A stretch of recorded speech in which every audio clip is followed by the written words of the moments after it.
నమస్కారం సిటీ వార్తలకు స్వాగతం.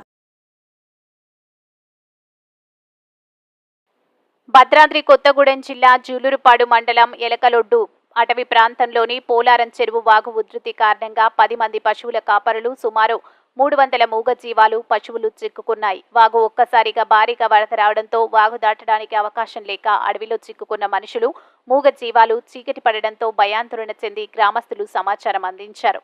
ఈ విషయం తెలుసుకున్న జూలూరుపాడు ఎస్ఐ రాణా ప్రతాప్ సిబ్బందితో కలిసి భారీ వర్షంలో ఈ ప్రాంతానికి హుటాహుటిన చేరుకుని సహాయక చర్యలు చేపట్టారు. పోలీస్ వాహనాల వెలుతురులో వాగు అవతలి వైపు నుంచి జీవాలను మనుషులను యువతలి వైపుకు శ్రమించి సురక్షితంగా తీసుకువచ్చారు.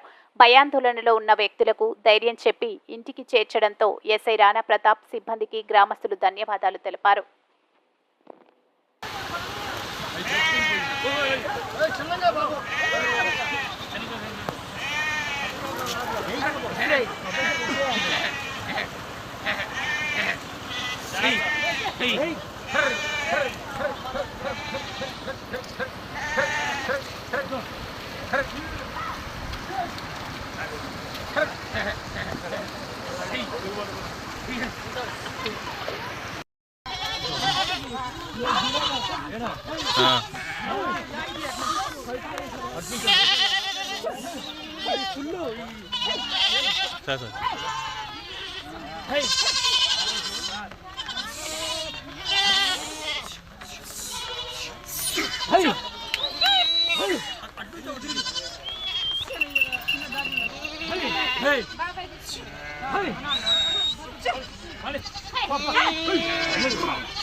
ఈ వార్తలు ఇంతటితో సమాప్తం. నమస్కారం.